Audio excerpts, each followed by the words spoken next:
Here with the Pledge of Allegiance. Oh, but there's the flag.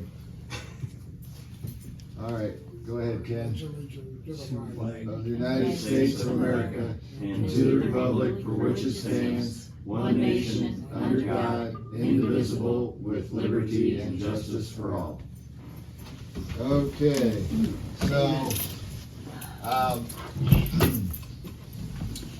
well, I'd like to start off then with the meetings, the minutes from the last meeting. Jan's not here, but we had, she had a question, so I'm gonna go ahead and read these, if that's okay with you guys, and we'll handle that.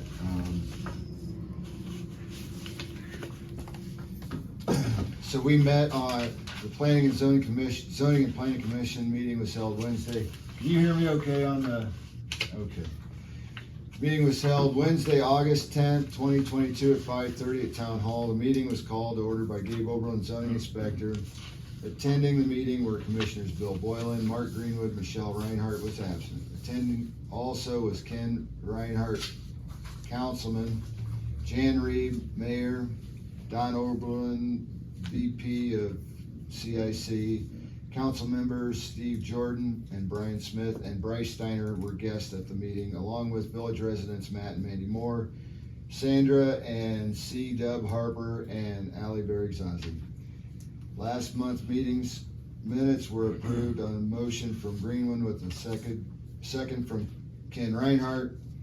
The above mentioned residents have had above ground pools and disagree with the town enforcing fencing be required for all pools in the village.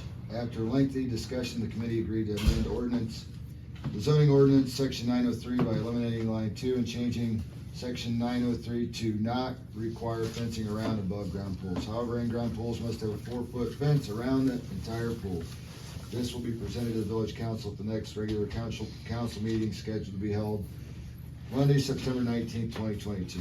The next Zoning and Planning Commission meeting will be held Thursday, September 15th at 4:30 at Town Hall. Motion to adjourn from Greenwood, second Ken Reinhardt. Meeting adjourned at 7:15. Do we have any additions or corrections? I don't.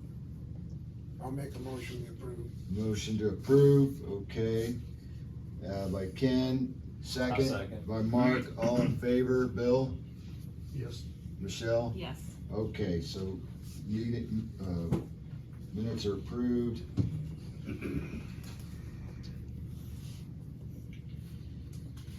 Okay, so, Dan, you have everybody with you that, you're good to go? So I don't know about as far as our old business, I don't know. I think we should get the Family Dollar. Family and move it Dollar. to the top of the agenda. That's kinda, Yeah. that's kinda how I felt too. So, we're ready to go ahead and handle the site plan review then, and, as far as the review goes, and, Mark, I'm going to, maybe let you, share your findings on that. I know you went over the. Well, so I mean, I kind of look at this as twofold. It's an opportunity to exercise how well written and how well utilized our ordinances are, and whether there's any opportunity for cleaning those up, as well as, you know, are these folks able to comply with those and still do what they want to do in the fashion they're accustomed to doing it. So, you know, in general, as I looked at that, all the setbacks have been met. You know, the heights and the distances and the variations in the front face, you know, all of those things have been clearly met. The only thing that was not, let's say, demonstrated mathematically that I couldn't find, and maybe it's in here, is that in a development of a property, we're not allowed to exceed 80% of hard surface. And so I didn't see numerics on how much hard surface versus how much actual space there was, but in general, 80% is the guideline. As I look at the amount of green space provided on here, I would say that we well exceed 20% green space. So that was really the only thing that I found to be an outlier as I started drilling down through those things that are, you know, scripted out with something of value, let's say, right? If I could chime in, that calculation is in the bottom left of page C300, and you are correct. We're at a hard surface of about 38, just under 39%, and a green space of 46%. So we're well exceeding the, building plus hard surface would be 40. I'm glad you quickly found that because I didn't.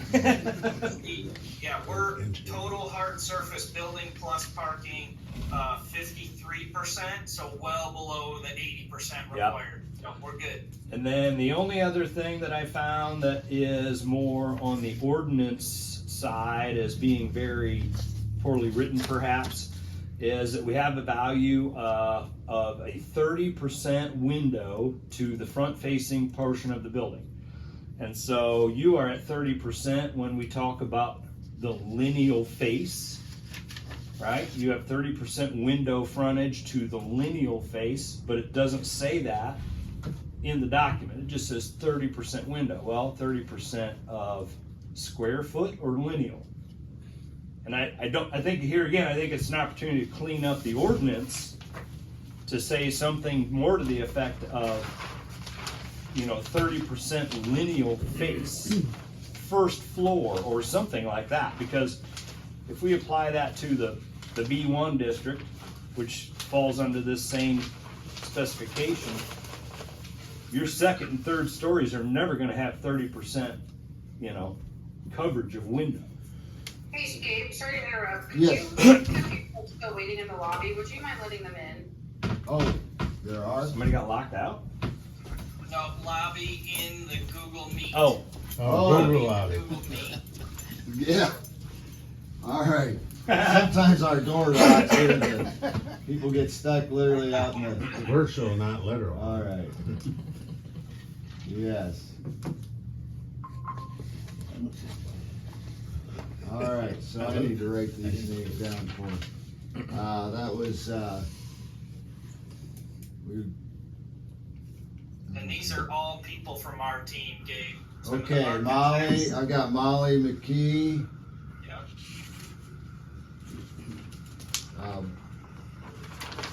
Let's see here. Dan, Richard Price is our architectural project manager.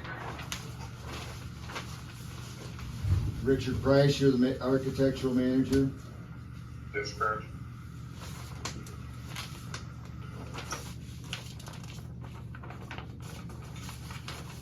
Okay, how about Addie? That is good.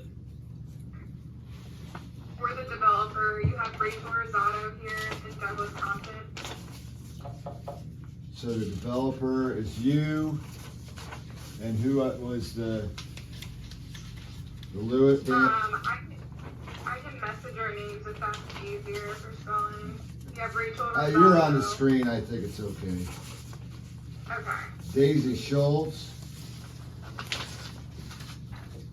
Okay.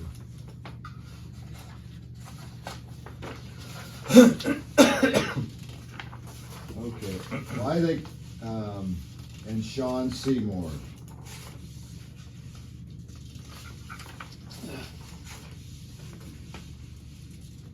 Okay. Okay, so I think I have everybody. Is anybody, I don't see anybody else in the queue. No, you've got everyone. Thank you. Okay, Sorry. no, that's fine. We try to accommodate everybody, so. And then Mark, if you wouldn't mind just repeating your question you had about was it the storefront? Well, it wasn't necessarily a question to your team, as more so to the Planning and Zoning Commission here in Antwerp. So in the guidelines, it specifies that you have to have 30% window to the front face of a B2 business. And you've done that in a lineal fashion.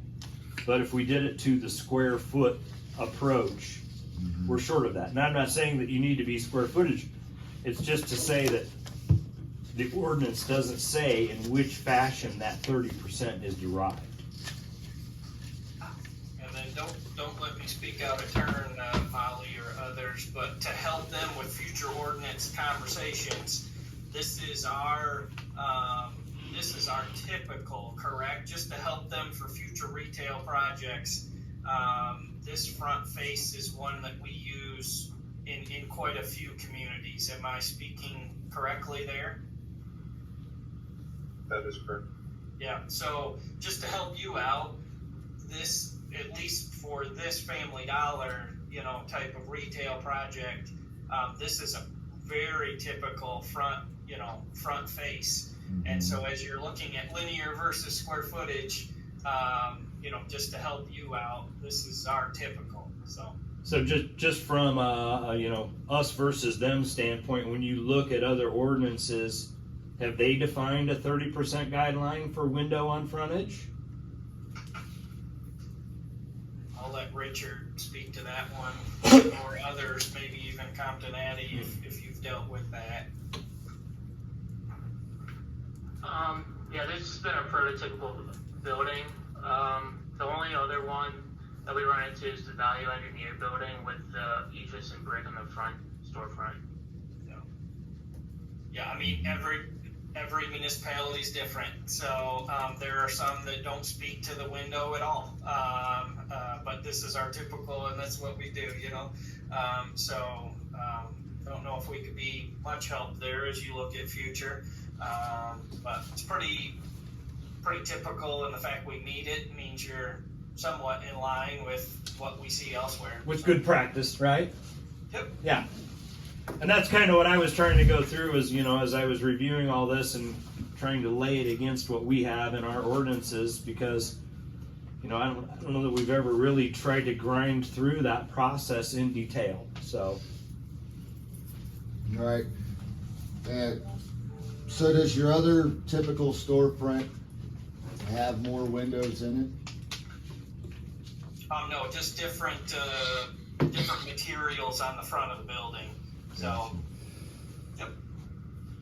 And as far as the site plan review, there's no, the construction materials aren't specified in B2. Did you come In the across that? ordinance, it doesn't give a specific requirement other than a request to have variation in the front-facing materials, which they have done, right? They've got a couple different materials going on in there, a little bit different color variation.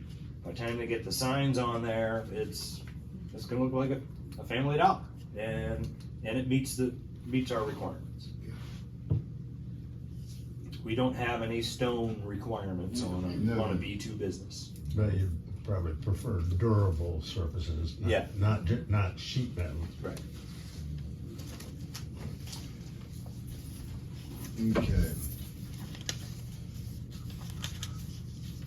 I mean, other than those, when I look at the rest of what we have kind of identified, I did not find anything else of question until we get, let's say, outside the realm of what's within the zoning commission and just back to kind of general site plan and development. So just as a community member, and as I look at your details, it appears that when you are going to be working in the sidewalk to the street area, right? So the distance between the sidewalk and the existing roadway, it appears to me that we're going to have what are currently 2 driveway entrances that go into a parking lot. It appears that in the future model, those 2 driveway entrances will still be there and will no longer connect themselves to a parking lot. Is that correct? I am not, so the existing conditions had kind of some multiple pathways in there.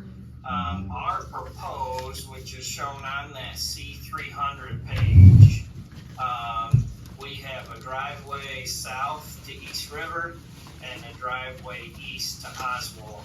Correct. And those are the only two proposed driveways, and those will be our permanent driveways to the site. No, I understand that.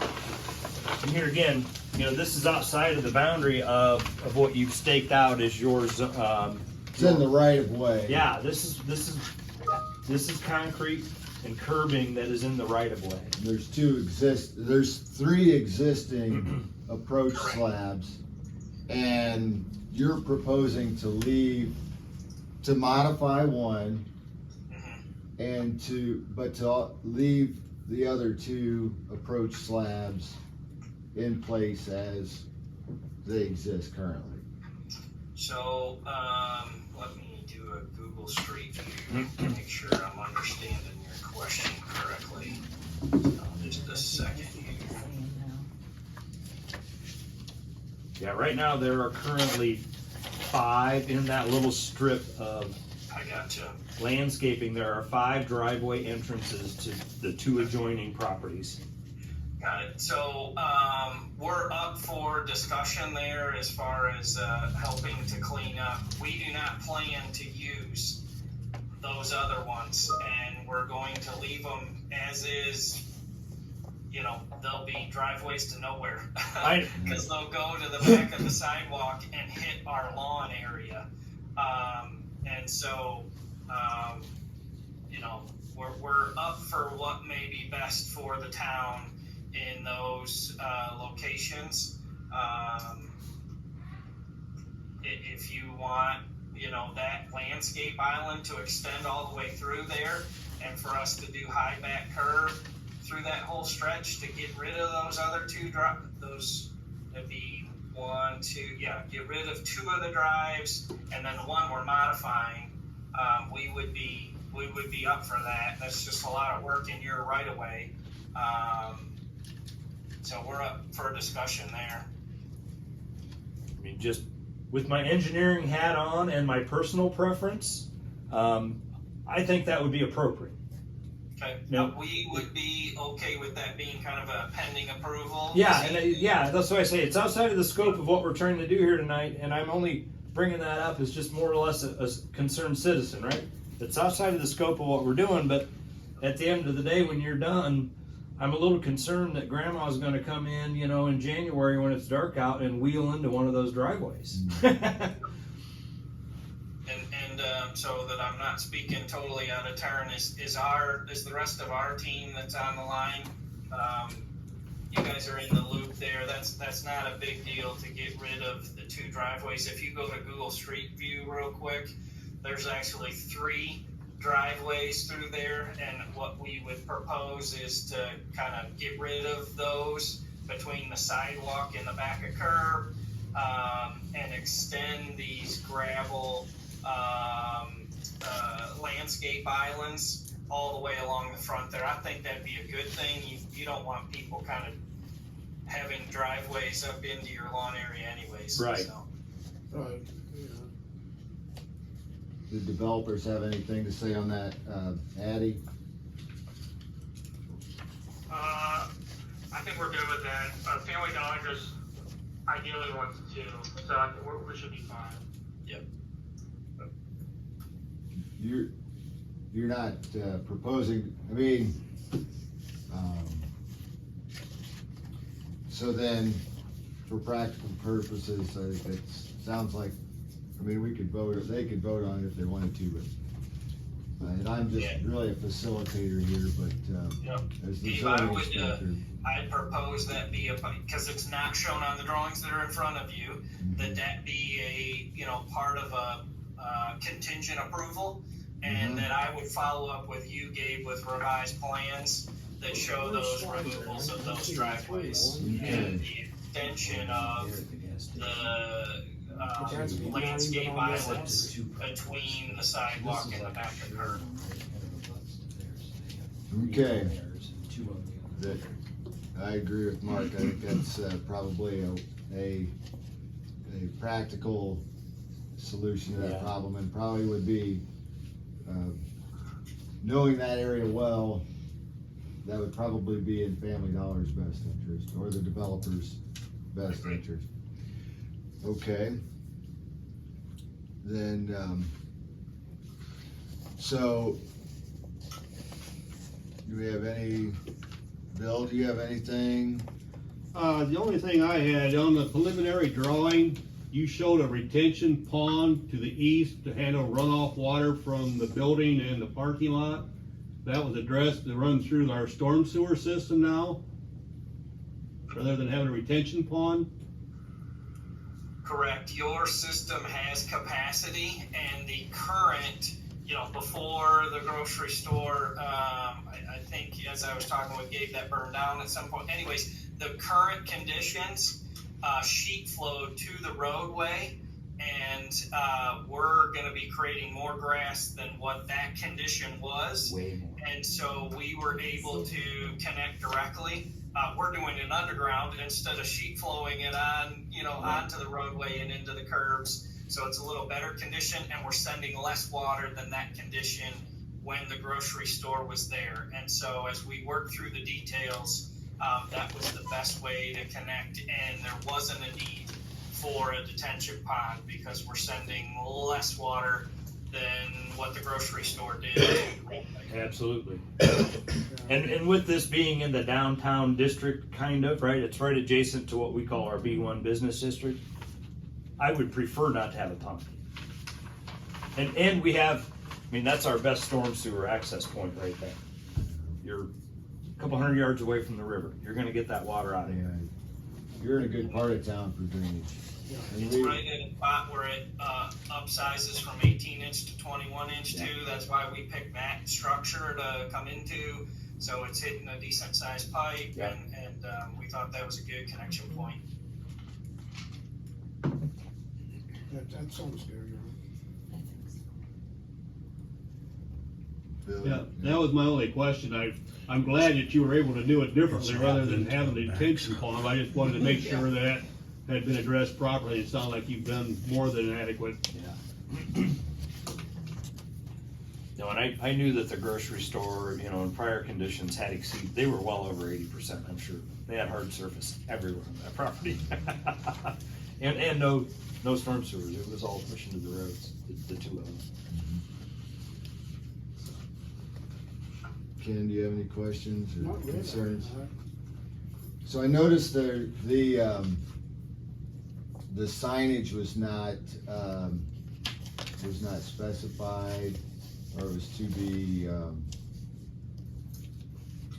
We are still working on the details of that and hope to get a separate approval from you on that. Okay. So we'll follow up on a separate occasion with the signage there. So if that's okay to kind of keep it separate from this evening, Sure. that would be our plan. Okay, the same group will review the signage, so.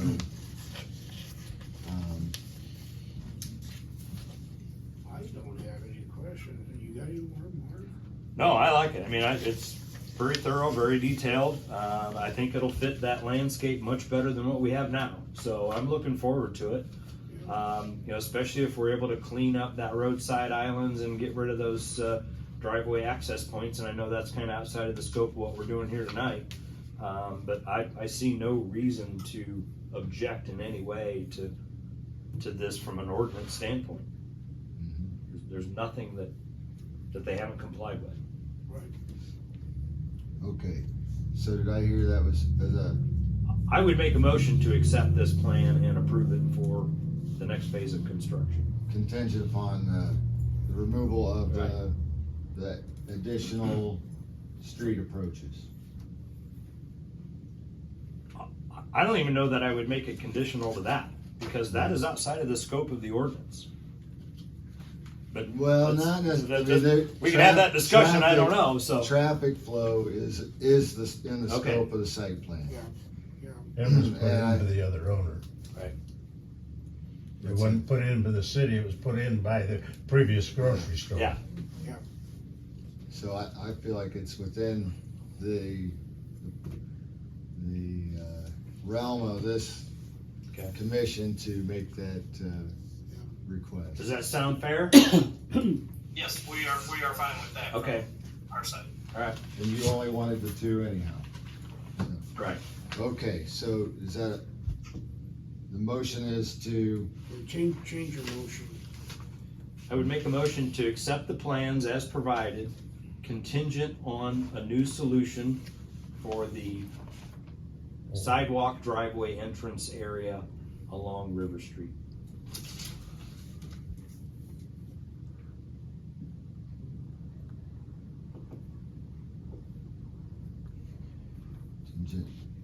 okay, accept the site plans contingent upon revision, how did you say that on I mean, if we the want. revision of the, Old approaches. removal of the two, extra, The two additional driveway entrances on River Street.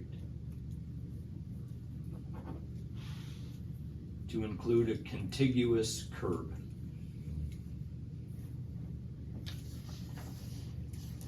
So that means they'll put in the sidewalk then? The sidewalk's already there, now they may end up taking it out for construction sake. Yeah.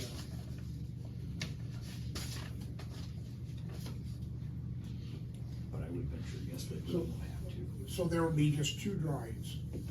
There's one on River Street and one on Oswald, is that South Street? Yeah. Okay.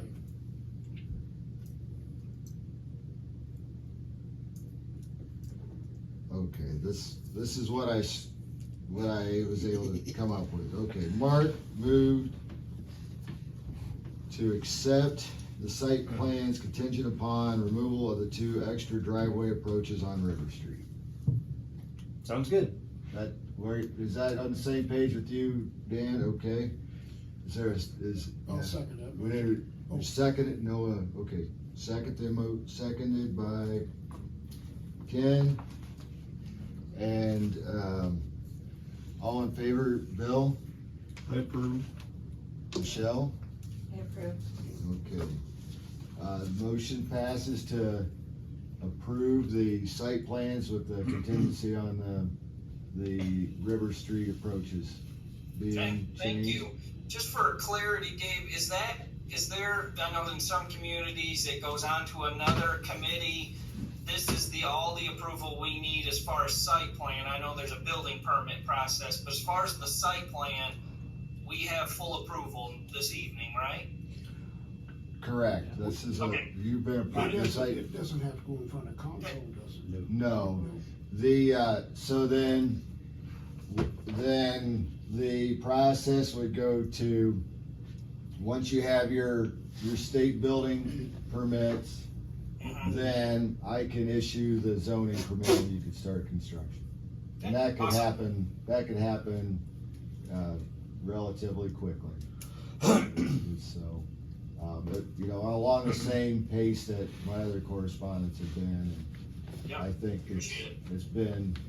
we've been attentive as a village or new. So we really are happy to have your development here in our community, and I know that the village residents have spoken They're gonna be happy. positively about having your store in this site. Awesome, and thank you for providing the Google Meet. That really helped, and we get extra experts here to answer questions, so appreciate you providing that opportunity, Dave. Yeah, no problem. I'm glad it worked out for us, so, anyhow. Thank you. Right. We have some other business to handle, Yep, but thank unless any of you had any questions, you're free to leave, and, thanks for joining us. All right, thank you. Okay. You're welcome. Thank you. Here. Bye-bye.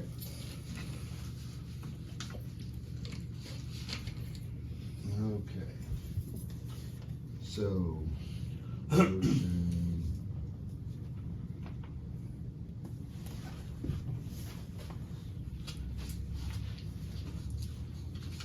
Motion passed.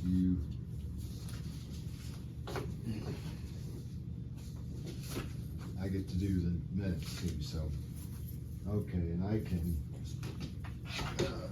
hang this up myself. Good. Oh, wasn't too bad, half hour. Well, these guys make it easy because they do this stuff all the time, right? I mean, they've built thousands of these, so this is boilerplate. You know, what's the challenge for them is that they've got to understand all the particulars that for each little village. Yeah. Okay, so I only had swimming pools. We go back to the old business on the agenda. Unless you want to finish out a new business. Doesn't matter to me. I think it'd be appropriate to go back to swimming pools, because Yeah, it sounds like okay. it's still a dangling issue, right? Not really. Okay. I had, I was contacted by one of the property owners with a swimming pool. Right. It was Gerald Scouten, and we've talked before, but it was along the same lines of what the discussion was at the last meeting. I think if he was gonna, he said he might come, and I wanted to make sure that if he did, that we had planned to give him the opportunity to say his piece. But, So what was his feeling? He was against it? well, he felt like he'd gone through the proper channels Okay. and talked to the right people at the time, 35 years ago. And that, you know, he had he could take his steps down, or he had you could fold up the steps, or it was some way to secure it without having a fence, because it was an above ground pool, and all this time he never had any issue with it. So I really feel like as far as the private swimming pools, the only issue I had that we discussed that I thought of as a concern, when we talked about, there is a requirement that it would not be closer than 10 feet from the property line.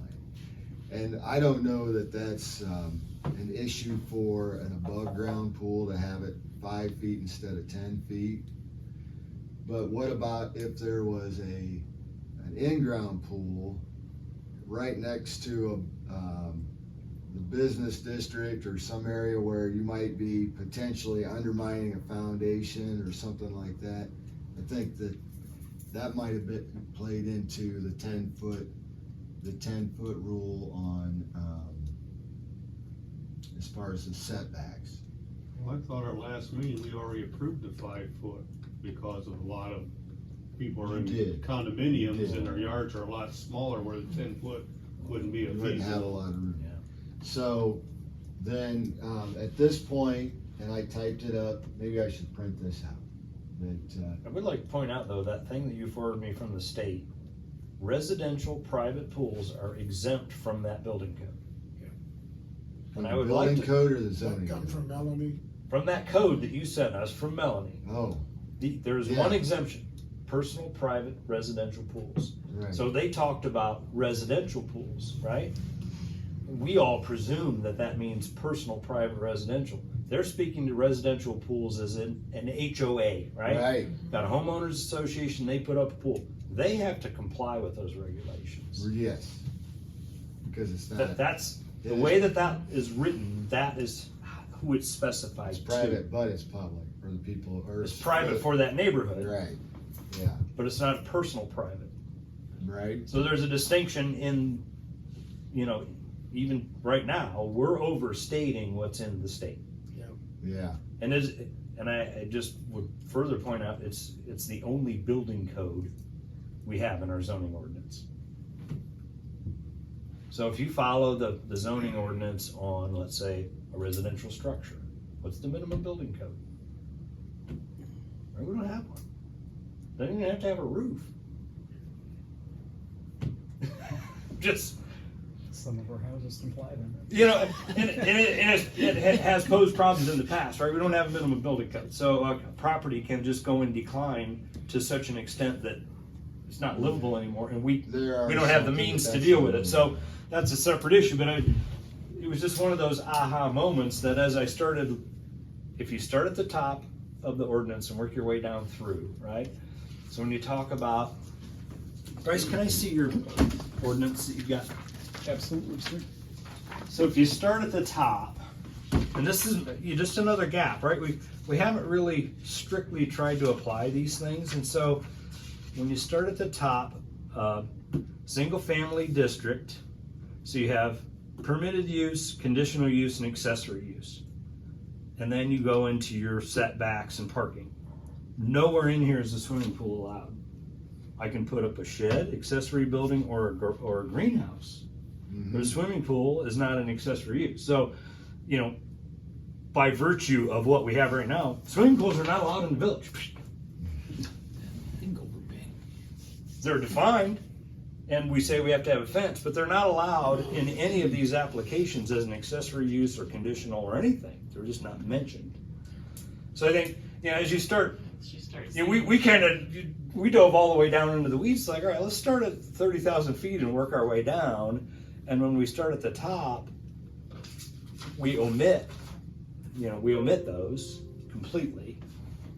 Well, isn't that a state rather than our local that you're looking at right there? No, this is our local. This is printed right from our website, right? So it was just one of those aha moments, like, you know, according to this, the swimming pool is not even part of the scope. It just kind of sneaks in as, I forget what that area is called in the back. Is it in the chart? It's not. 900 section or something. Supplementary district regulations, right? Now let me see in the.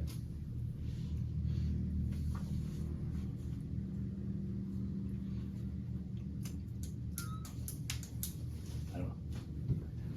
It just seemed to me that it should probably be identified as, at least as an accessory use, I would guess.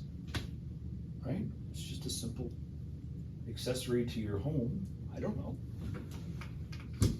But just a simple.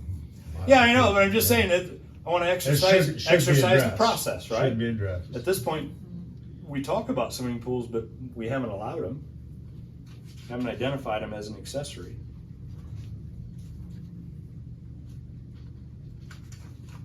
Now would be the time to handle it. Right. All right, so. You know, so then as we expand that out, So.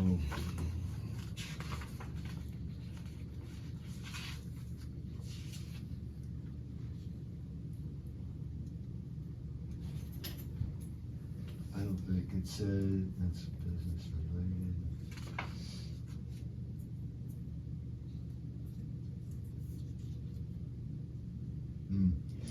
Not in the grid.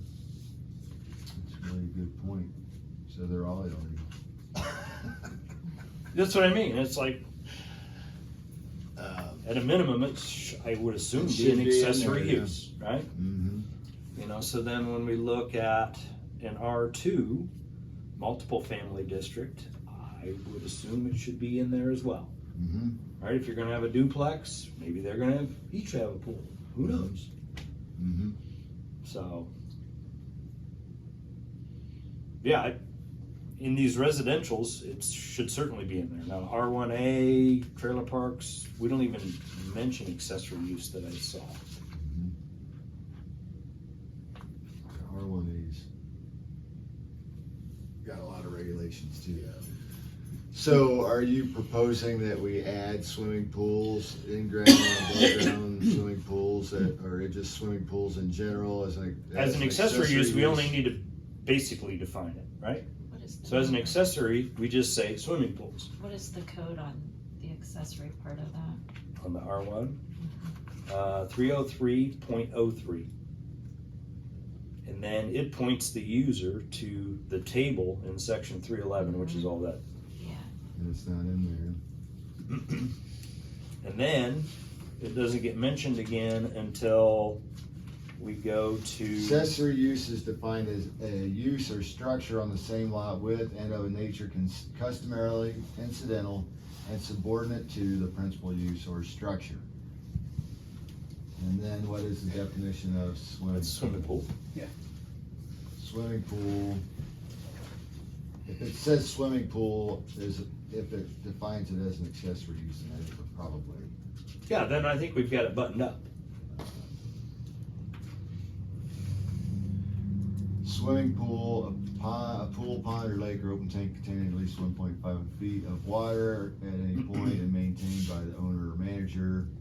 And then it defines private or community. Private communities operated with a charge for admission. Private exclusively used without paying additional charge for admission by residents and guests of a single household, a multifamily development, a community of members and guests of a club, or the patrons of a motel or hotel.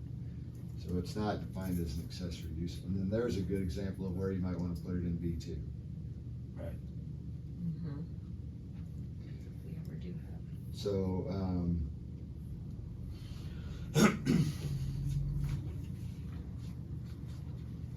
So, what do you think?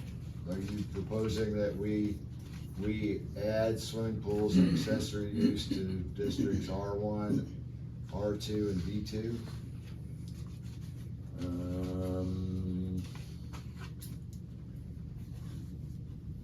How would that affect B2? I'm trying to think. B2's multi-use. I know. I'm trying to think of how that affects. We have a lot of people in residency on B2 properties. Right. We allow residency, so. And then from a state code standpoint, there becomes a point when you transition from personal private to public, or controlled public, if you will. And that, community. And so that, I think that hands off well. I think all three of those should have that listed as an accessory item, swimming pool. So is that a motion? That would be a motion, that we add swimming pool as an accessory use item within the list for R1, R2, and B2.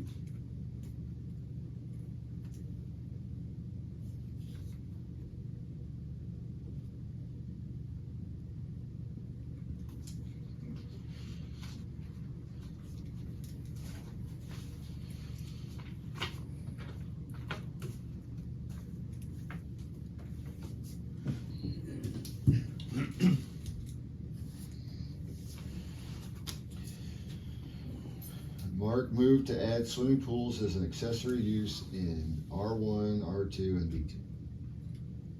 Got a second? I'll second it. Bill and Ken, you in favor? Yes. Alright. Okay, so now we have basically 2 swimming pool things to take to council, right? So, right. So read back to me what we put together last week, so we have one last chance to grind that through our minds. Okay. So section 903 is private swimming pools. No private swimming pool, this is existing. No private swimming pool exclusive of portable swimming pools with a diameter of less than 12 feet or with an area of less than 100 square feet shall be allowed in any commercial residential district except as an accessory use and unless it complies with the following conditions and requirements. 1, the pool is intended to be used solely for the enjoyment of the occupants of the principal use of the property on which it is located. That's what's in there now. Mm-hmm. So then, number 2, which was, it changed it from, it may not be located closer than 5 feet to any property line from, it had been 10 feet. Mm-hmm. Okay. Then an in-ground swimming pool or the entire property on which it is located shall be walled or fenced to prevent uncontrolled access by children from the street or from adjacent properties said fence or wall shall not be less than 4 feet in height and maintained in a good condition with a gate and lock. In the state building, the state building code that we had from Melanie, they have one more exception to the fence rule for in-ground pools. They have allowed, as a safety measure to prevent intrusion, one of those safety covers, and they define it with an ASTM standard, but something was mentioned in our meeting that if I had an in-ground pool and had a safety cover, would I have to have a fence? Yeah. In the state law, you do not have to have a fence with a safety cover. That's right. Okay. So we may want to wordsmith that. Then you get into an enforcement thing to make sure they're covered. But this is all about liability protection, and so this is Yeah. really between the homeowner and his Yeah. conscience and his insurance company, right? So, and people with in-ground swimming pools, they know they have a different onus, right? I mean, anytime there's been any kind of a bad situation, it's almost always been an underground pool. When I talk to my insurance man, he's like, he's been in insurance for a long time. He's only known of 2 incidents. They were both in the ground pools, and they were both, with family. It's not like it was the neighbor. They were in their controlled setting. The only one that I can think of in the village was in like the absolute most controlled setting. He was in the school. So, these are not common instances where we have problems, so we don't have to over-regulate it. I'm trying to advocate that we make this a little bit easier for people to comply with Yeah, I agree. common practice, right? I agree with that. And the wishes of the state law. So the state law allows for, a secured pool. It defines it in 2 ways. Fence, a building, 3 ways. A fence, a building, or one of these secure covers. So, an in-ground pool, swimming pool, or the entire property, which is located, shall be walled or fenced to prevent uncontrolled access from children from the street or from adjacent properties. Said fence or wall should not be less than 4 feet in height and maintained in good condition with a gate and lock. The only exception would be if it had And approved. improved cover. We'd have to look at that thing from Melanie. They had That was a rather lengthy way of saying that. We might be able to wordsmith it down, but Put in that. Some company that got the ANSI approvals. yeah. Yeah.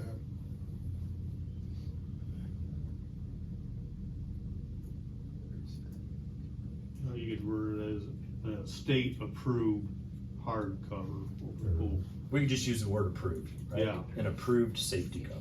That way we don't Yeah, I think try we to can- get into different Right, we can abbreviate. We manufacturing don't- problems. We don't need Gabe to be going out and trying to find out if this thing meets the ASTM standard. We're just trying to promote good practice.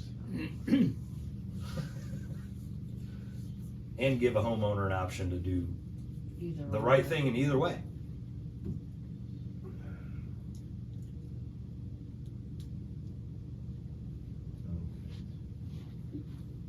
Can I ask a question about that? Yeah, Okay, if it says that the pool has to be within, or no closer than 10 foot from the property line, does that count the fence as part of that 10 foot? so the fence and the pool can both be 5 feet. Okay, If you wanna I share just- that, if you I wanna just- share that delineation, you can. well, I just wondered, like, is that why that was 10 foot? here's how it's stated. Oh, It's I pretty don't good, know. Actually. Because I don't know how that came to be, right? The initial, yeah, we don't know. Yes. Or This is has the been fence here supposed for to a be long 10 time. right. It was borrowed from It's like someone one else. sentence Right. exception. It's a good, So the way it reads in this building code, it says residential swimming pool enclosures. Residential swimming pools shall completely enclosed by a barrier complying with section blah, blah, blah. Exception, a swimming pool with a power safety cover or a spa with a safety cover complying with ASTM F1346 need not comply with this section. So there you are. That's So it. yeah, I think we can just Mm-hmm. kind of take out I the can- ASTM component of I that, can just say copy and paste that, you know, just say it. an approved safety cover in lieu, the exception would be an approved What it safety says cover. right there. yeah, I would use that exact same thing.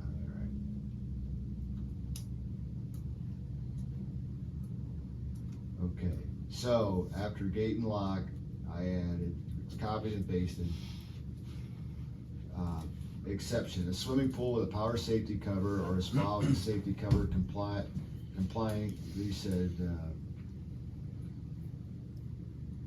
complying with ASTM 1346, need not comply in this section. You wanted to say, instead of ASTM 1346, you wanted to say, I would put that in there. I That's would. a, We can. It's a That's fine. specific Yeah, cover I'd that's, keep and that that in is there. and I would want that specific And it cover, cause you matches what just the don't state want said. somebody that's tying them down.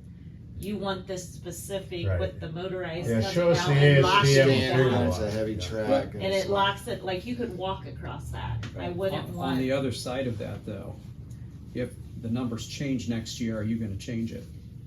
no, ASTM is something that, once it's approved, it's It's- approved. But there Okay. could be another There manufacturer. may be a higher level thing that they Okay. approved, Okay, I was Yeah. gonna say, cause if you but let the it's a state standard. approve, then, Yeah. They've achieved this standard. or Yeah. say, well, you have to meet this code that's in the state. Yeah. That way if it changes, then. Yeah. Okay, When I was looking at it from Gabe's standpoint, it's like, if he's gotta be the one that goes out and determines whether or not this meets that standard, that might be difficult. Mm-hmm. It might be difficult for the Well, village if and for there's the a homeowner. vendor selling a cover, he's gonna provide that. Yeah, they'll have that in Gladly. their paperwork. okay, It'll all be on there, so who's gonna make this motion? I'll make the motion to Okay. do it. I gotta let you steal the thunder every now and then. That's all right, I just know these covers are way more efficient than. Yeah, and when it was brought up in our last meeting, it was like, well, we don't know where we stand on that, and then, fortunately Melanie found that, so I think it's appropriate. Yeah, I got that. It's more contemporary. This was written 30 It's or pretty 40 years sealed. ago. When so. it comes across, it's pretty sealed. Oh, yeah, I've seen 'em You're before. not getting it, Yeah, I know a gal's got one. Mhm. They had problems with deer walking on it. yeah. Because it's a flat surface. Yeah. They don't know the difference. Katie and Brandon have one. That's It's funny. pretty nice. It's scary when it fall in. It's gonna get ugly quick. Yeah.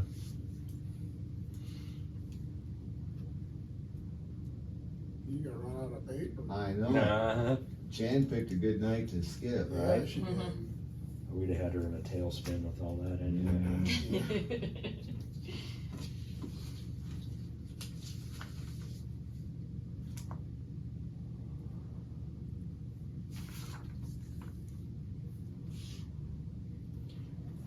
Hey, you guys on the council, what did Melanie say that we need here at this meeting to take to the council meeting?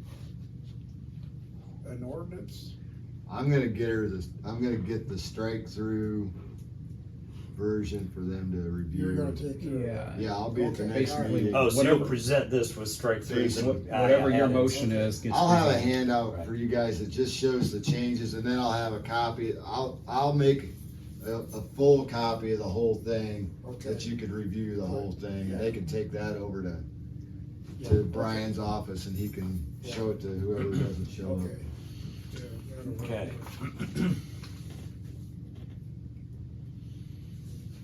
Okay, And unfortunately, we need to take that same item number 3, right, in the code. All that stuff you just put down is item number 3 in the swimming pool section, Yeah. 903. We need to also put that in 904.3. for the, It's about the fence and the power cover, okay, right? Because that's the community pool. so Community pool and the private pool. you're moving to amend Michelle's motion by adding this to section 3 and also adding that to, Or a section. To Her section motion, 904. her motion was to amend section 904 or 903.4. I would suggest that we amend as we put it, but add that amendment to 903 and 904.3.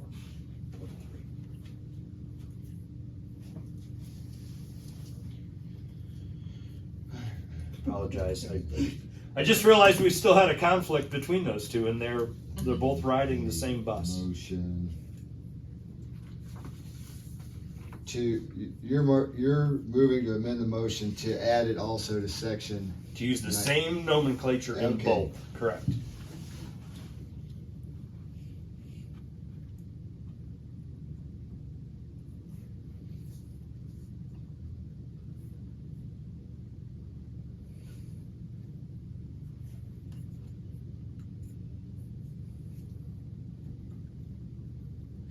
Okay, so I'll read this and we'll have to get 2 seconds. But Michelle moved to add exception swimming pool with power safety cover or a spa with a safety cover complying with ASTM F 1346 need not comply with this section. Mark moved to amend the motion to add the same wording to section 904. So do we have a second for Mark's amendment? Mel, hers doesn't count. It does His count. overrides. No, he's amending her motion. So we're gonna vote on his amendment and then we'll vote on her. Yeah. I'll second it. You can second if you want. Okay, Bill second. I'm not parliamentary procedures a little bit outside of my. I've been to too many ag teaching Yeah. meetings, let me tell you. And I've been schooled, let me tell you. These guys know their stuff. Okay, all in favor of amending Michelle's motion? Bill and Michelle, or Bill and Ken, Yeah. okay, passed. Okay, so do we have a motion to accept the amended motion? The first motion. Yeah. Yes. You could, Mark seconded, well, I don't know if you could second your, yeah, why not? Close enough. I think we're all in agreement here. Mark seconded the motion. Now you know why council meetings last so long. So everybody in favor of the amended motion? motion, that's question. Okay, That's a new one. all approved. We only talked about 2 things, so. I know. Okay. Okay, And one's a I'm not rehash. sure how that works. okay, I'll have to, Okay, on to the next. yes. So, And you're gonna take care of that. You're gonna. Yes. Okay. and I'll send it out to you guys before I go to council. Probably. Which is right around the corner. Yeah, probably Sunday night. You got We your don't have a homework. whole lot of time to. Right. But, we did that on purpose, okay.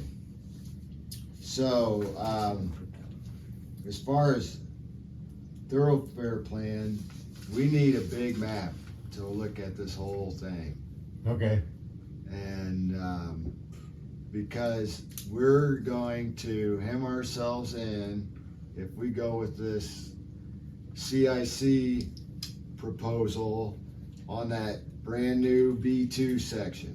And we don't leave ourselves a way to get out. So we gotta figure out some way to get over to the industrial park. And Right now, trucks have a difficult time getting through this village to the industrial parks and to Dana and the glass plant, yes, the Dana building. yes, Because they're gonna come in on a state highway, 49, and try to turn on River Street. And River Street no longer accepts 53-foot semi-trailers. nope. They need all 4 lanes of traffic. Turn to go east. They need all 4 If you lanes. look at the CIC, I got a picture of it, but it's got a big cul-de-sac in that brand new B2 section where there ought to be a way to get a road, turn off there at Family Dollar or at Dollar General and go across that field and come up between We're the, working on stuff, right? yeah, it's Yeah. something that will be discussed. this commission is the one that is gonna have the power to approve that thoroughfare plan. Like, they could come up with some proposals, but it's gonna have to go through that site plan approval Well, through this commission. I think you should wait until we get something more. Yeah, Well, I don't know, you can, we aren't, okay, let's say, I'm playing the, devil's advocate here, say I'm the developer, and I buy this property to develop it. Can you force me to put a road through, cause I'm not blocking anything that's So already here, existing? If we You put it just on the wanna- map now, yes, we can. If we'd have put Main Street straight through, then But Langham's we house don't never want would have it got on the built map there, and yet. we'd have had a nice open spot where we could run Main Street, you know? If We we, don't want it on the map yet because we don't know what we're doing. well, it doesn't have to be exact. If we can, it's, you know, when they came out and had the plans for 24, they didn't say it's gonna be right where exactly where it is. They put an extra wide path and they said, we want it to go through here somehow. And that's what they proposed to the community, not here's every last mile and it's gonna be exactly right here. We just need a general thoroughfare. This is where our traffic's gonna flow. Well, the state screwed us when they cut off our that we should have had an exit out there. They already got the overpass. Who's got 2 exits around here? We're lucky that. You know, Gabe, Well, who has the highway cutting you off that you know, much? both of you are right. What would it take to get an overpass on, to not just get an overpass, but an That's not exit? the zoning Interchange. inspector's An interchange, job. because- I don't know, that'd be great. Because really, if we can keep the traffic, the semi-traffic out of town, that's On the only way to do Hardman Road it. out Yeah, there the only going way you're through. gonna do that is get the High Department of Development to give you a bunch of money. Well, and it's probably gonna be, you know, $5 million to put one in. That's a guess. I'm not I've picking never up put one that, I'm not picking up that. That would be the Yeah. right solution. That, yeah, I think if, it's great. instead of, Somebody should do something. you know, if we about could say, okay, what is Well, the right solution? and And I Tim- think both of you have it. And We can Tim- put that Tim is- on the thoroughfare plan, but we need a big size map to show us all the way out to Jarrett Woods, out past the industrial park, up north all the way to include the, you know, the Baptist church and maybe even some of that stuff out by Leinard's old junkyard, you know. And that would solve the problem of, you know, right now our industrial park is cut off, you know, from, you know, what you're talking about. If you go to And- Auburn, they got Well, Auburn and- Drive, you come on before you even get to the That's hospital, right. you go all the way around the south side and they got things laid out and set up for grows. And I think if we could get that, that would solve a lot of growth issues.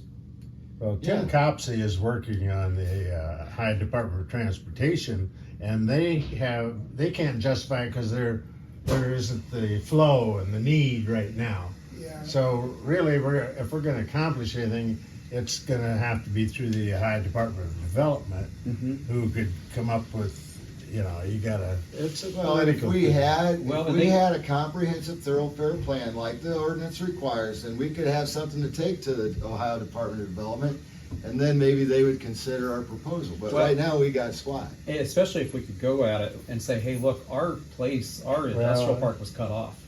Because without being Yeah. fixed, we need this development because since then our population's decreased, our business has struggled, and out there is an opportunity and it's halfway done.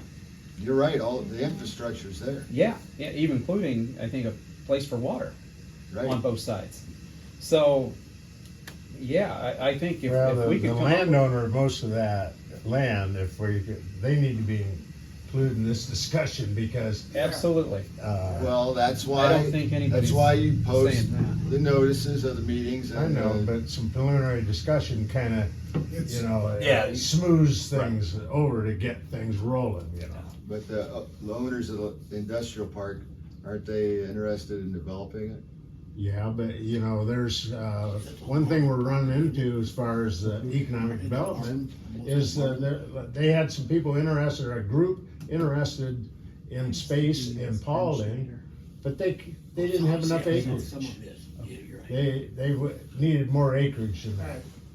So you know, there's a lot of opportunity on a truck route like this Uh-huh. to get a good, you know, distribution center or whatever, and maybe an Amazon, who knows?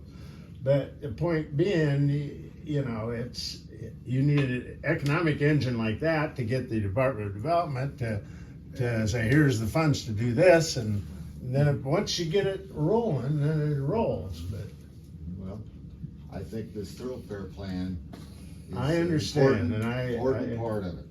I agree. You say it's the Ohio Department of Development? Yeah, that's. Okay. Do we wanna just table the thoroughfare plan for We the just- time being? I let's don't know. discuss- if we're gonna be able Well, to- I can do the work on Yeah, I a think we should. printout for you to We're discuss. We're just talking a lot of loose generalities, right? This is Great. Yeah, we need to keep it on our radar. Everything is smaller. Okay, Well, so, Gabe, maybe we can get that television so we can put it right up on the screen and talk about it. You know, maybe right. Department of Development, get them in here on a meeting. Well, anybody, so we can see the map up there, and Yeah. you could pull it up right now and wouldn't have to wait for a printout. That's right.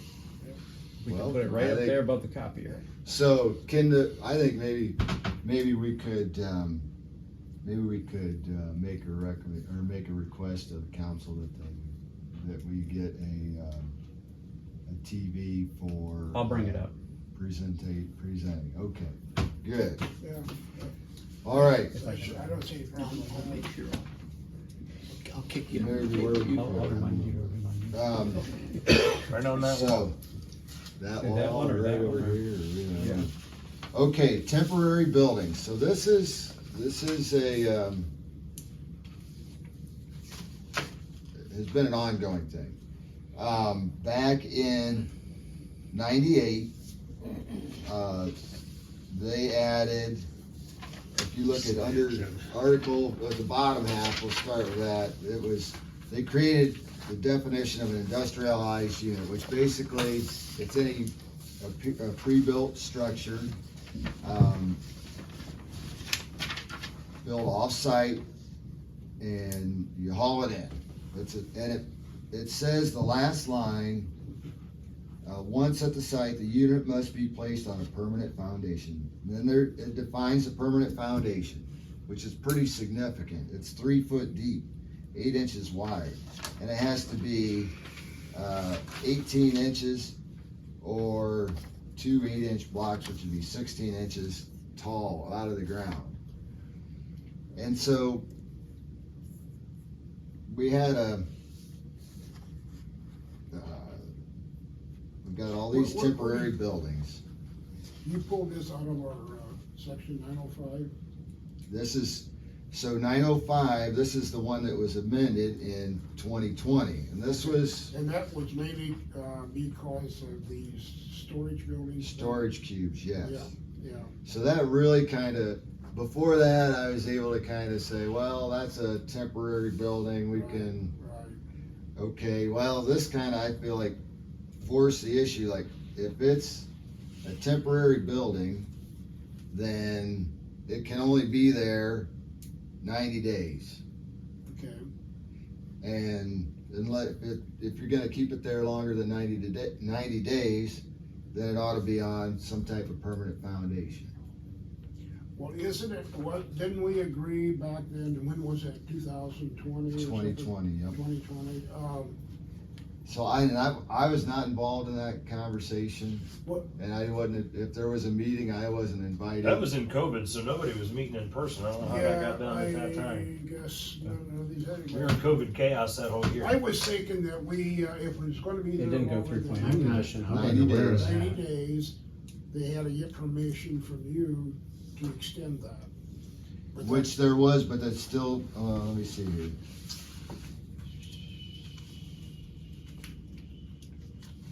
I thought sure we put that in there like that. But it was not a lot more. It does say that, let me see here. Oh, I see. In the fine print. Our main concern Revised back then was that we ordinance did not want 2020, and people that's all this other crap, right? to use them as permanent storage. Gabe, help me understand what we're talking about here. This Article 800 definitions, Is that what you're what are we? Yeah. That says 14 No, days. the 905. There's 90 days for the construction work. Are we trying to apply, help me understand what our conversations are. We talking about sheds and accessory Yes. buildings, or are we talking about temporary buildings? All of this temporary stuff is all related to construction. Right. So Right. I'm gonna blow out the back of my house and add a big addition, right? I'm gonna get a couple of these damn pods and throw them in the driveway and put all my junk in them, and my construction guy's gonna have a trailer and I'm gonna have a dumpster, and I think all of these things are outlined here to accommodate those activities. Correct. I don't think what we're trying to accommodate with a temporary building is an accessory use structure. Right. So Right, if so it's are a- you yes. trying to No, utilize you're right. this We're in on the the world same page of, there. We're on the same page. No, I'm Okay. saying this this is like a totally different animal. This really brought the requirement for permanent foundation on those accessory sheds. To me, that, I don't think they're like, related. if it's not a temporary I don't think building, this is related. if it's not temporary, it's permanent. If it's not built on site, it's an industrialized unit.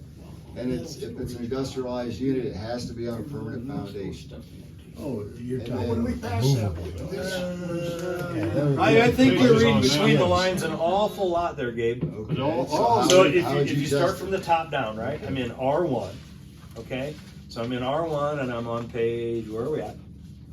I'm on section 303, permitted uses, right? Accessory use, garage, greenhouse, and accessory building. Mhm. Then I go to says to see the table 311, I go to the table 311. And it's just basically a chart that says these are allowed. Now, if I'm gonna build any kind of a building or a structure, what in here tells me the minimum definition? So if you haul in a pre-built No, unit. no, no, no. Okay, what's the, What number? Where would I find, let's say I wanna build a new house. mhm. Where is that defined? What's the minimum definition Of a of house? building a house, a dwelling? I think, if I can add something, Yeah, this permanent foundation thing, it all, permanent is permanent, a real foundation. Okay, and you get all the way through to the 3 foot deep, and then it's, and 8 inches wide. But the rest of that, with a height of 18 inches or 2 8-inch blocks, that's irrelevant. It doesn't Yeah. really have anything to do with the permanent foundation. But that's section 800 definition. that's just definitions. This Yeah. is Yeah, definition that's- of permanent foundation. But not for this. But here again, that's the definition of a permanent foundation. But nowhere do we say, It's a poorly written I don't disagree. definition. I'm is saying what I'm that saying. a dwelling or a shed or an accessory building does not state in the ordinance that it has to have a permanent foundation. If it's an industrialized unit, it states that it does. No, we define it that way. Well, We don't, the code, the ordinance does not drive you to do that. The Right. definition implies it. There's a definition. It says The it must definition- be placed on a permanent foundation. I don't think that's not an encouragement, that's a requirement. But that's in definitions, it's not in. It's still part of the ordinance. That's a really poorly way to address an ordinance. I didn't write it. I'm not saying you did, I'm I just mean, saying that's why we wanna get through this, right? Because Yeah, right. we have all these things that are guiding the user through how to interpret this stuff. And, you know, when I look at definitions, that's a glossary of terms in my mind. I only go there when I'm not certain Mhm. what a swimming pool might be Mhm. in their legalistic terms, right? Mhm. Or a shed or whatever. And I here again, I find a great deal of conflict of terms as we move through this But if document. you're asking for a definition of Well- what is a minimum house, well, you would put that in the definitions. But when I'm applying for a zoning permit, it doesn't say that I have to have a foundation. On your house? It does not say it. The R1, single family district, these are the permitted uses, right? So then where is the definition of a dwelling? The definition of a dwelling would be in section 800. No, it cannot be. Those are definitions. I mean, why would you, if you're asking for But a it definition? doesn't say that a dwelling It's in has the to have. ordinance, though. I mean, it's still part It's of the- the zoning ordinance. It's there as a glossary of terms, but it is not But they have defined. definitions in Ohio Revised Code all over the place, I'm like just- all kinds of sections. There's definitions, and I guarantee These that are- those are legally binding. Well, we would have to cite where those are at then. But, you know, we do There's need. nothing that connects them together. Because, are we trying to say that if somebody buys a shed that's made out here at Antwerp, that it has Is to? it made out there? It's Yes. hauled in. There's some made out there? Oh, They yeah. they used to be. They're just stored out there. Okay, who cares? Yeah. Okay. They buy a really nice looking shed to clean up their yard because they got cited in Antwerp, Uh-huh. and they put it in, and now we're saying, well, wait a minute, that's not allowed either because you don't have concrete underneath it. Is That's that what we're basically, trying? I think, Is that what we're trying to that's how say? I interpret it, yes. Okay, because I'll just put in there, I think if that's how you interpret it and that's what you would charge somebody as, I would say let's reword it because I think that's actually a poor thing because right now I have what used to be a storage shed sitting on concrete, and right now I just have waste concrete in my yard where it's ecologically it's just bad. I would much rather have a shed sitting there, which will deteriorate at the same rate, whether it's on concrete or not, rather than, right now, I just have a pile of concrete that's taking up my yard because somebody followed the rules. I would much rather have, it would also eliminate when a zoning inspector approves, like Mr. Lee, and the shed is on the line because it's concrete. Yeah, if it wasn't, you could actually just move it over. Then the whole dispute would have been done. I would suggest, you know, there's so much concrete sitting in the river that it's just terrible. And I've got so much under my yard because it used to be a cheese factory. What did they do with it? Buried it. They buried it, and they dumped the other half in the river down at the end of the road. You know. I would say, hey, if somebody buys a shed and they clean up their yard, who cares what foundation is under it? Okay. I think it boils down to definitions. Is that what you think this comes? Because I think this so. here is not extremely clear on. I Because think this sounds the to whole me like it has to do with definitions thing needs to be construction.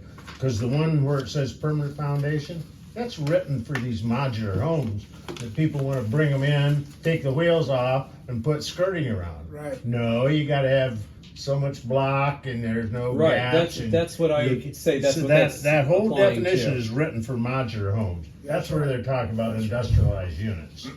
Well, there's separate definitions. Yeah, for- but I for think modular I homes. think there's some For cross manufactured conflict in these definitions. Okay, so, That's going to take a lot more work than we want to do tonight. okay. Well, you're looking at 85% of Antwerp is breaking the code or the zoning ordinance, because they all have barns. You can drive down any street and you're gonna Right. see storage barns. And to put a foundation underneath an 8x10 storage barn, Right, I that's gonna think you deteriorate need 20 to, years. you It's need to silly. create a new definition for portable storage buildings. Something you can move around, you can hook onto it and drag it over here, you know? But now you're introducing a new term, right? So we said accessory use on a residential property, Okay, right? So if we need to add to that, then we need to do it. So accessory use is garage, greenhouse, accessory buildings. It's not a shed, it's not a barn, it's a an accessory building's a building. building, and that would require a foundation. Well, there's nothing in here that says a building has to have a foundation. I And think you're if not you- driving a building code here. Okay, but if it's not permanent, then it's temporary. I mean, Yeah, So Well, it I- sounds like we need to clean up definitions and terms that we're using on different buildings, actually. It Right. needs to just be completely identified and clarified. yeah, we should We define. just need to define them and clean them up. You can have size limits perhaps. What might be Or- said to you, I've got one in my backyard and I've got it decorated, built in it, and it's a workshop. I've got it wired and I all kind of tools out there. But to Bryce's point, I've got two at school. And one had been there a while, and the other one, we built it. And, the one that we built, the newer one, just got set on the ground, and it's sunk in, and it's leaning, and, the floors are starting to rot out of it. yeah, but And the that, one we put on concrete, the older one, is straight. The floors are dry. We don't have, there's. That's the That's not owner's- your call. That's the Well, that's I'm not just our telling, business. I just to Bryce's point. The Hey, concrete does make a difference, and it will. but Hey. if you would have set them on slabs of cement, stepping stones and stuff, and Right. pressure treated wood, and with air underneath of it. Yeah, you could put them on those 1 foot blocks, but that doesn't even matter. We need to get the definitions done Yeah. because I really do not want that piece of concrete in my backyard. But there used to be a shed on there that deteriorated, and I think probably the roof makes the biggest difference. But I mean I agree. It's probably going to do that. But I like, what's the purpose of this? To say, well, because it's permanent, therefore it can be taxed. Is that why it was put in? Because if it's concrete, and by the way, I did talk to the auditor about your question last time, whether all the permits are submitted to her. They're supposed to be, but Antwerp has not submitted any to her this year. So any permit that you have approved has not made it to I thought Plenty they of just did it once a year or something like that. Could be. It could be. I just asked her because I was questioning that myself. So, and I specifically asked her then about the concrete. She said, well, it's only taxed if there's a concrete foundation. That's considered taxable. So I wonder, is that why it was put in, so we could tax people? Either way, my thing Are would you be getting taxed on yours, Steve? No, but I was told before I put it in, if it's on a cement foundation, it makes it a permanent structure. If it's on blocks, and mine's on blocks, it's immovable. And That's it's what not she taxed. said. Yeah. And I would say, you know, before this portable storage container part came up in 2020, you know, I really viewed it that way. Like if it's a portable shed, then hey, they can have that. But this specifically says portable storage containers. Well, yours is it's a little nicer than one of those cubes, but it's portable now. Yeah, You this know, it was all needs- done it just because. boils down to of the definitions. Yeah. Yeah, the pods, yeah. Yeah, it was done for that. At that time, we Which is did good. not want people Because if bringing you them were in, violating and somebody's I don't know property what they line, charge you could just per move it. month to rent it. But for people to leave it there permanent. Yeah. As a storage building. Right. So we did this back in 2000, Yeah.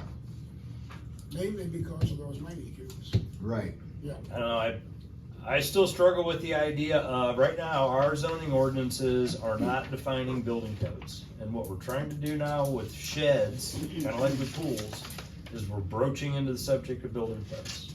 And if we wanna go there, that's fine, but we'd be much better Well, served to. you can't. I'm just saying, I The mean, state of Ohio has a residential building Right. code, but, one, two, and three family dwellings are exempt from the state building code unless the local municipality has adopted the state building code. But then there are requirements, you have building inspectors Right. for structural, for electrical, for plumbing, heating, everything. You gotta have your inspectors. The city of Defiance does that. And that's a whole nother ballgame. Right. Yeah. So, you know. I don't think we wanna go there. here again, I don't But know how we keep it go at the from, zoning level, get your definitions right. You know, I know why that was written, because these people putting the modulars in wanting to put skirting around it. They didn't want skirting around it in the house. Is it just a big trailer? Is and it a they wanted to house try- or is it a trailer? You know, that was what it all boiled down to. Well, Well, then when you talk about containers, I think of yeah, shipping now I understand. containers. Yeah, I Right. agree. Semi-trailers. Yeah, I don't even or- consider shed a yeah, all container. this I industrialized consider, unit, permanent foundation, not shipping strictly for double containers and wides. box. One of those iPod type things. there's a separate section on that. I think industrialized unit addresses exactly what these sheds are. No, that is No, not. I don't what think so. said. Because That's there's a not the way separate. I disagree with you on that. There's a separate definition. Well, that's for the why we would house. need the definition in the back so everybody knows what it means. Yeah, there's a separate definition for modular home and the mobile home, and modular home is a manufactured home. Manufactured home, they've got, is a factory assembled housing unit or portion thereof. I mean, that's a pretty long definition. If you wanna read that, it's on page 64. Yeah, but what we're looking at, section And page 905, section A specifically says temporary buildings, construction trailers, equipment and or material used in conjunction with construction work. Right. Okay, that Yeah. stops A, right there. Yep, Yeah. right. B right. says portable storage containers. Section 1, 2, 3, and 4 all say portable storage containers. They don't say buildings, they Right, say these are containers. pods, right, these are, yeah. Yeah, a pod or a So you big can't, you unit. cannot drag a constructed building out of wood and a roof in with a container. It's not a container, it is a building, portable structure, in my opinion. I Okay. think you're trying to make a mountain out of an anthill with this. Personally. Okay, Well, it's confusion that occurred because the definitions are foggy. Yeah, a portable container is basically something that has no roof. It's a square cube, whether it's a semi-trailer or whether it's a container off of a train or whether it's a And they even pod. have, I don't know what you call them, if you was gonna move, and you had to get your furniture out, but your new house wasn't built, they rent these, whatever they're called, Pods. Mhm. to put your furniture in. Mhm. And maybe your house isn't done for 2 months, so you gotta store it. Mhm. I don't know, I still struggle with the idea of how and where that thing tells me what the minimum building requirement is for a house, a dwelling. Mhm. Right, we're trying to force feed a minimum prescription for a damn shed. Mhm. We don't even have a minimum prescription for a house, so Yeah. I am not in favor of re-wordsmithing any of this to help support a shed. We have nothing to define a home. Mhm. That's just where I'm at on the thing, and I haven't been able to connect the dots on how that fits together. I don't know what we're solving by grinding through that. Well, I'll tell you what, was gonna I'll have tell you a what, foundation and I you've think already just leave it defined alone. well, so with you guys being the authority I'm just- that defines the zoning ordinance, it helps me have some clarity on how I should move forward with somebody that wants a From Let's what I see say in here, as long as they storage keep that shed shed that's 5 not feet on a from the permanent property line, they're foundation. okay. Regardless of what it's built like. We build out of pallets and plastic wrap. There's nothing we can do about it. I did that once. I mean, nobody's defined it. I didn't have any money back. Well, Maybe you can actually, you can define, just like you're defining the amount of glass in B2. There's other things you can define without Yep. requiring that a building permit be involved. It's more of a zoning thing in this. So do we zoning allow them zone. without a zoning permit, or they have to have a zoning permit and they need to maintain the side setbacks and height requirements? Yeah, as far as I understand, that's really all we're trying to guide through this document, right? Not encroaching on your neighbors. Yeah. I was told, I don't know if I'm correct or not, but I was told if it's not put on cement foundation, I don't need a building permit because it's not a permanent building. Right, there's the other thing. So then if it doesn't require a zoning permit, you could put it right on the line. Yeah, I don't know about that. I made sure I was. Or you can hang it over a few feet, right? Sorry. So mine is in. I think So- we're nitpicking too much on this. So I- they're not, I- none of them are allowed. So we're on the legislative side and you're on the executive side. And so you're going out and trying to administer this stuff. So how are sheds coming to you and creating issue? Well, yeah. Are people complaining? Is that what you're asking? No, I don't know what the issue is, right? So The issue you know, is- as you're What trying to brought grind this to through the your table? activities, If what's it doesn't, where are you getting ground up on I this? feel like they need to have a permit. I mean, does everybody agree that you need to have a permit for one? It's I'm not clear sure what as it's mud for. right now. I Yeah, think I'm to not sure everyone what a on when permit would be Well, for. that's What a permit is appropriate. Okay, so what you're I telling think it me, has, Gabe, I'm because gonna it's put it changing this your way, use. I'm gonna It put it does this require a way, permit. say I have a house and I don't have a garage, Mhm. that I need to buy a lawnmower, and it's a few things to put in, I'd rather have somebody just put a temporary building shed out there if they don't have a lot of money. I was there, I built one out of used building I materials did- and liners. Sure. But what you're saying is I should come and I have to get a permit just to put a storage unit on to store my stuff to make it look nicer. Mhm. Well, like, I don't But it is a see change, it's a Just to change flip- of and you use. wouldn't so be and flip that allowed to- around function. How much to is the the other permit? extreme of, I don't 25 know. hours. we talked about how 25? basically one of these Yeah, sheds is a 25. piece I of don't think the What I'm permit's so much the saying issue, is- but if you have to have I bought concrete that house under on it. High Street. Yeah, that's what I'm The saying, guy I'm that just, I bought it from said, hey, I want my shed. And it was a 14 by 24 shed. No, that's not a shed, that's a building. It was one of these built like, just like And you- what's down here at the Dana And building. you can. And, you can and get I that big. and I got a trailer and scooped the damn thing up and hauled it to his house and dropped it in his yard. It's his furniture. I don't care. I didn't really want Well, that's anything. why you need the zoning. But that's what I'm saying. It's like, Well, And we already you can have do that size. in our zoning code, it says any structure on the property needs to be 5 feet off the line. Right. It doesn't say it has to have a building permit prior to, so if there is an issue with, I put one too close, my neighbor doesn't want it there, it's already in the code, it doesn't say it had to be something that was zoned or built, you've gotta be 5 foot off the line. So then you solve the issue of, So you all agree that it's a change of use, it does require a zoning permit, and it should maintain the setbacks. well, I don't think it needs a zoning I don't permit. think it needs. I just say it has to We've maintain the always had a setback. zoning permit I mean, from day one. it's a On change of barns? use. I'm To just put saying. it, I don't know. Here again, we're setting a piece of furniture in the lawn. It's a Yeah, mixed bag. 14 by 20 piece of furniture.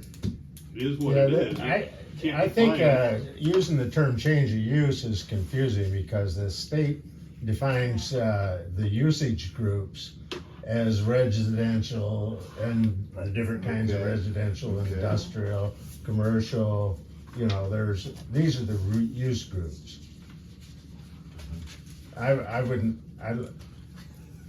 That's what I'm trying to understand. It's like, Gabe, I don't understand completely how all this process fits together and where the problems arise, right? So, especially with these sheds, you know, it's just, some of these are just plastic, right? You just go into Walmart and buy the damn thing and stake it to the ground, and in Yeah, 20 I minutes know, you I got a would, shed. yeah, I mean, that's, it's not an ideal solution, but for some that's people a that storage works. box, yeah. Yeah, I've got You one can in go my to yard. Walmart and buy a tent and use that for storage. I would think that would require one. Well, I mean, You just have to address it some way. so what do you do with, a guy that fills his whole backyard full of sheds and his precious treasures that he sells at, yard sales every so often? So They're- how are you gonna As long stop as they're him from filling inside. his whole backyard with sheds with building permits? You know, Well, at least you can't come you'd up have to the to guy stay and say, Well, "Oh, I you can't have get to a stay building 5 permit." foot off you got to stay 5 foot off the property line unless you got a variance. Yeah, And- I got an idea how you can do it. Is you have it in there that it can't be any greater than a certain percentage of the lot.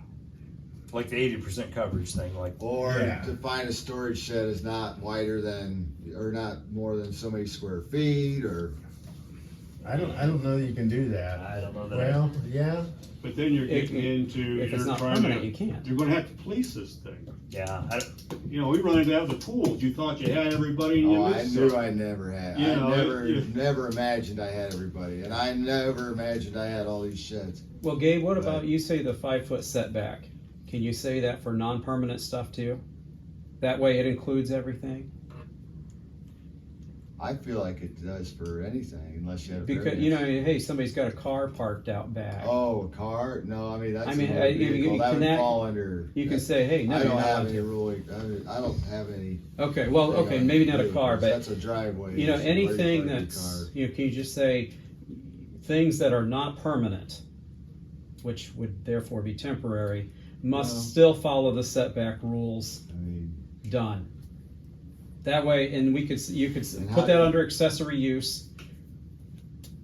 Something like that, because I mean, this could be a real can of worms, because there's lots of definitions. and like Bill says, we don't the agree reality of it is people can buy those big units, you know. Big units, you can buy 2-car garage tents. And if you drive around town and look at the stuff people are using for storage outbuilding, I bet you'd be amazed Well, at I all the think- differences you'd I think find. we're getting a little bit tangled up on, you know, so. Yeah. If you buy a property out in the newest to new edition, Maumee Landing or whatever that's called, they've got restricted covenant on their deed, right? There are certain things that they are allowed, can and cannot do. You know, this gets into your 17 sheds in the backyard. Those guys can't have 17 sheds, right? They can't have a 6-story. well, they whatever. got one right on the property line. I'm just saying, you know, but so here, we're kind of crossing the border sometimes on really what are like HOA style covenants and restrictive activities. Yeah, but And trying to apply HOAs them are to the more entire for a community bigger city, that they're trying to break it into an Antwerp-sized chunk that they can manage. Right.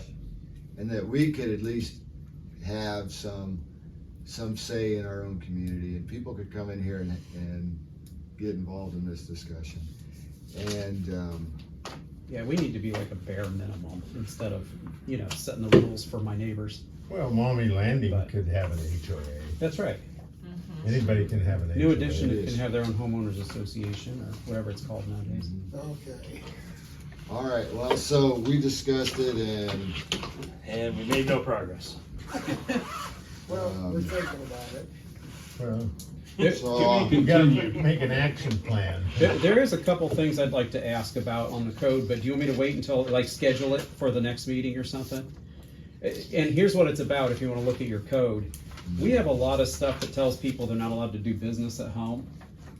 But since well, 2020. you're allowed, but there's restrictions, Jim. Okay, well, you can't do photography, you can't do computer work on graphic design, you can't do, and it's on page, I can tell you, page 70. No, it's mobile homes. Page 29. Let's see, where Why couldn't you do photography? it says it in the rules. It says you're not allowed to at your home. To have a photography, how's it read? It's in the chart. Like a studio, you mean? Yeah, you're not allowed to have any kind of photography business. You're not allowed to do that business, just like it says professional services. Well, there's a lot of us that work remotely nowadays. Like, those rules were written before we had computers. It made sense when you had, your developer and fix and stuff like that, but that's just computer work nowadays. When people were probably dumping their chemicals down the drain. Mm-hmm. But, to specifically define that people can't work from home and do business, I think we should probably add a section or something that says you're allowed to, or just remove some of But those. there's nothing that would stop you from working from home remotely, but what it's Well, it trying says to professional prohibit is services, which somebody is that, business, depending on who defines it. so, I We don't think have the to- we main don't have to bring it up in requirements is committee. it wouldn't Yeah, take more I mean, than like 20% or a certain percentage of your home, it's in the I was definition. gonna say, I thought I saw something in there about home businesses and really the kind of the defining moment of working from home is, are you creating traffic very parking little- problems where you have Yeah. customers place of coming and business going where and you the have people hours of coming and operation going. gets There's how everything complicated. else- You are right, but the issue is that would be inferring a lot into it. Right, That's why it needs redefined Yeah. to get with 2022. Okay, but it doesn't say you can't work from remotely. It doesn't mean you can't, open up your computer and. I suppose it do any depends of how that. you define it, because to me, Well- that's what it says. If you look at, Well, personal that's not my services, interpretation of it is that right, my I just thing say, is, some of this stuff you're just not needs selling removed. stuff, right? No, I you do don't- sell stuff. Well, let's see. No, on I the sell it over the premises? internet. Okay, so I'm that's not driving you're not traffic. selling it on the premises. That's why I'm saying this needs updated. Well, but you don't have goods at the We- premises that we've people got- are coming to pick up. And, Yeah. We've got flea people that market. do remote, right, and I think that Trucks was deliver. the Yeah. intent, but it doesn't translate well to today. And in the table, but in the context of the definitions, it does, Did right? you read on page 62 what it says there? So I think there's a little bit of a disconnect in the table where maybe Right. it needs to be put Because- in with an asterisk, right? because because we've got See this. we've got council members who do all just work from home, Right. and they I think it should be encouraged that people can start businesses at home, of course without the traffic, because so many of us, there's Etsy and everything else that people do online nowadays, and if somebody who wasn't Gabe decided they were upset with somebody, they could use one of these rules and go after them. So you can't. Things have changed a lot. Okay. Oh, No yeah. traffic shall be generated. No occupations which create noise, vibration, glare, fumes, odors, electrical interference detectable to the normal senses off the lot if the occupation is conducted in a single-family residence or outside the dwelling unit. See, in the Right. written It's mainly body, I the think it's table. pretty well expressed, but It's mainly the table. right. Yeah. And so, That we, if I- you guys could figure out on modifying that for, the current century. the table. Well, the table is in the book, so. Yeah. Yes. It is Yeah. part of the book. And, There's just a few things, I had an issue with when they brought up the table for that reason, that you got two things to duplication. manage, right? Right. Well, and it specifically says graphic design. During 2020, Okay. Right, the my easiest graphic thing to do designer from had to home, work right? from home. Right. But it specifically says that you That's can't like- do that. That's like the preferred office now is home. Yeah. For that type of work. And that's why you write it off on your taxes. According to that, Brian Smith is working really good. Okay. That's right. And I don't want that to, I want to make sure that people, because, a lot of, that's changed. The world has changed. And we need to accommodate our workers, especially if they want to start new businesses from home. As long as they're not working on people's vehicles or scrapping or, Flea marketing. So again, just as a point of clarification, are you issuing violations in the world of sheds right now that we need to? no, I'm Okay. not doing anything. No, I didn't know if you had I- any impasses that maybe we could, help Well, wrangle in. Yeah. And do we want to use the word shed or shelter, or how do you define in that? We have to define it in a similar term as what we had in that accessory use. Mm-hmm.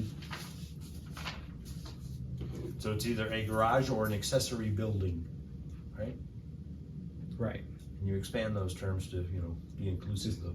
Pods. No. yeah, I feel, or the way I'm moving forward, you should get a zoning permit if you're gonna put a building, whether it's on a permanent foundation or not, you should get a permit, in my opinion. It should be I site don't plan. have So some. did he answer? And as far as as long the as they're permanent allowed. foundation, So did he answer? I can't crawl in there and check, Did you get so an it should have one. But I I don't don't, agree with that. well, I mean, that's the way I interpret it, but as far as me crawling under there and Businesses, checking, personal service.